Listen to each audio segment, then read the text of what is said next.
I totally reject the existence of an omnipresent, all-powerful, all-knowing God. I'm not an atheist for the reason that I'm arrogant, or proud, or vain. Nor am I a demigod, nor a prophet. No, nor am I God myself. I am going to sacrifice my life for a cause. What more consolation can there be? A God-believing Hindu may expect to be reborn a king. A Muslim or a Christian might dream of luxuries he hopes to enjoy in paradise as a reward for his sufferings and sacrifices. What hope should I entertain? I know that would be the end when the rope is tightened around my neck and the rafters move from under my feet. Without any selfish motive of getting any reward here or in the hereafter, quite disinterestedly, have I devoted my life to the cause of freedom.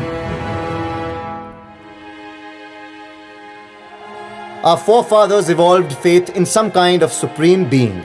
Therefore, one who ventures to challenge the validity of that faith or denies the existence of God shall be called a kafir or a renegade.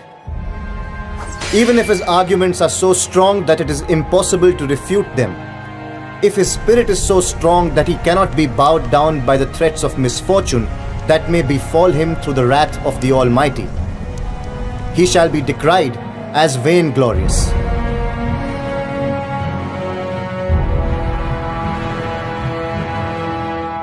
I did not turn atheist because of vanity. My disbelief in God has turned all the circumstances too harsh, and this situation can deteriorate further. Being a little mystical can give the circumstances a poetic turn. But I need no opiate to meet my end. I am a realistic man. I want to overpower this tendency in me with the help of reason. I am not always successful in such attempts, but it is man's duty to try and make efforts. Success depends on chance and circumstances. It is necessary for every person who stands for progress to criticize every tenet of old beliefs. Item by item, he has to challenge the efficacy of old faith.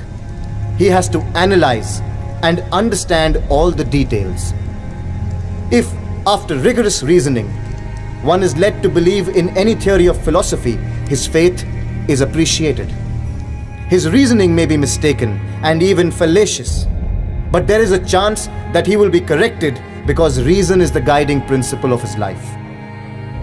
But belief, I should say blind belief, is disastrous. It deprives a man of his understanding power and makes him reactionary. Any person who claims to be a realist has to challenge the truth of old beliefs. If faith cannot withstand the onslaught of reason, it collapses. The British rule is not here because God willed it, but for the reason that we lack the will and courage to oppose it. Not that they are keeping us under subjugation with the consent of God, but it is with the force of guns and bullets, police and militia, and above all, because of our apathy.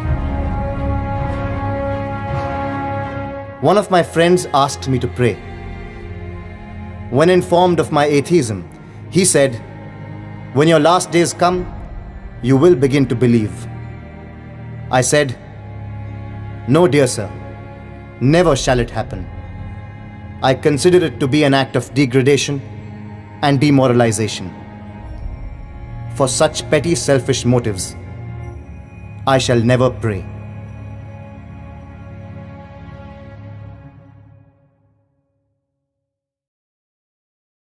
It transcends the senses, but it is possible to reason out the existence of God to a limited extent. All his activities and movements were guided by slogans of truth and non-violence, to which nobody had any objections.